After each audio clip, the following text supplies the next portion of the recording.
എന്തായി പോയിട്ട് അവനെ കണ്ടോ നിങ്ങള്? എന്ത് പറഞ്ഞു?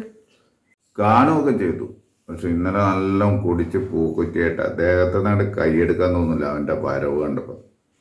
ഞാൻ ചോദിച്ചു, 19 കിലോ അല്ലടാ, 5-6 അടി പൊക്കമില്ലേ, എന്തിനാ നീയൊക്കെ ഈ പിള്ളേരെ പണിയിട്ട് സ്വന്തം കഴിക്കാൻ വേണ്ടി ഒരു പെണ്ണിനെ എങ്ങനെ? പെണ്ണുങ്ങൾ ദണ്ഡിച്ച് തിന്നെ. നേരം വെളുത്തു കണ്ടു, നല്ല പറഞ്ഞിട്ടുണ്ട്, നോക്കുക 2 ദിവസം കഴിയുമ്പോൾ ശരിയാവുമെന്ന് തോന്നുന്നു. അവനെ പെണ്ണുങ്ങൾ നയിച്ചുകൊണ്ട് പഠിച്ചു, ആ വിദ്യ അവൻ പഠിച്ചു. അപ്പോൾ തടി ഇളകാതെ ഇരുന്ന് തിന്നെയാണ്. നാളെ കഴിയട്ടെ, എൻ്റെ തടി ഇളക്കാൻ പറ്റുമെന്ന് ഞാൻ നോക്കാം കേട്ടോ.